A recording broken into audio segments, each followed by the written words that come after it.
So one interesting question is like, how do you ask for advice or feedback or suggestions, right? Like the things you do in everyday life, right? How do you get input from people? And this is something that I think most of us kind of take for granted. But if I take a scientific perspective, right, like a human interaction perspective, which is all about how you design software to help people, a lot of principles apply just to how people interact with each other, right? Humans, computers interacting, people interacting. And one kind of key idea is that you might want to hashtag A/B test. Start with option A and test option B instead. How you ask for input from people. For example, natural approach might be, one is most of us don't ask, right? Which I think is a huge lost opportunity. Two is you could say, do you have any input? Or how could this be better? And that's fine. That's a classic kind of feedback approach. But why is that problematic? Well, that actually implies that there's an obvious right answer. And for almost everything we do every day as human beings, how you speak to someone, how you compliment someone, how you thank someone, those are actually like active open areas of scientific research in many areas of psychology, right? Social psychology, cognitive psychology, health psychology, clinical psychology. These are active open areas of scientific research, which means that even after decades and decades of work, it's not clear what the answers are. So think about that, right? Most of the things that all of us do every single day, there are 100 things you did today that actually no scientist on earth knows what the best answer is. Well, first of all, you should relax. It's okay. You don't have to do it perfectly because it's impossible to do it perfectly, right? But the second part is, well, how do you do a good job? Well, in a way, we have to be scientists ourselves. We have to keep testing and randomizing and trying out different things. Sorry, my hands are freezing. All the steps I do to provide knowledge to this world. Well, not provide, to share the knowledge I've gained from other people and books and research and so on, you know? So how do we do this, right? And let me know how bad the wind is on this video. So here's an example now, applying these principles of, we don't really know what the best answer is. Let's, do A/B comparisons. Let's test out option A and B and C to kind of do it better and better. Let's hashtag under the microscope. Put a microscope on our behavior. So instead of asking for input or feedback or advice, like one, not asking, two, asking your feedback, I think some ideas we can test on might be this. What was the impact of that on you? For example, this email I'm writing now, right? You might show someone, you might just send and show someone else and say, what would you perceive if you this email?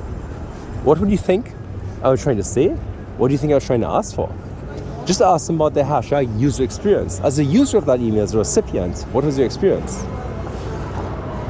And second, you're good. Oh, thank you. And second, you might ask someone, what was the positive elements of that email? What seemed to work well in that email?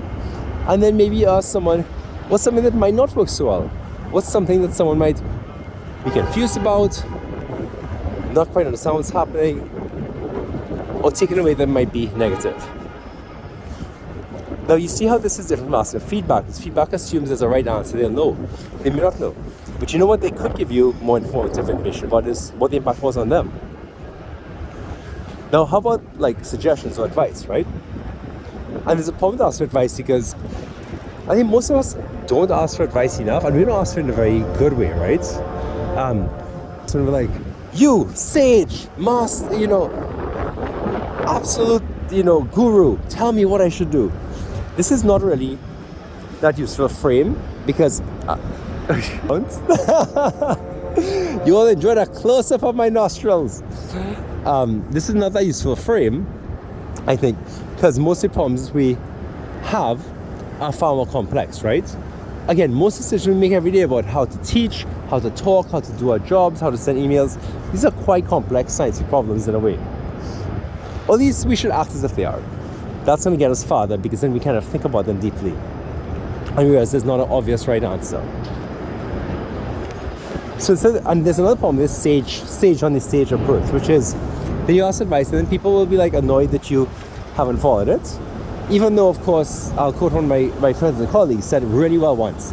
Every time I ask for advice, the goal is not to literally follow what they say. The goal of advice is for me to understand what's their concrete recommendation. I want something concrete, not something vague. What's the concrete recommendation for an action? And then what's the mechanism? Why? Why do they think that action is a good one, and how do they think it makes sense? And then I use that why and how, just like a scientist, to say, what elements of what they're saying applies to this particular scenario that I'm facing right now? So their approach is basically say, ask for advice, but figure out with the goal of figuring out what properties of that advice and why is that advice being made, and how is it applied to what I'm doing now. So try and generalize it, right?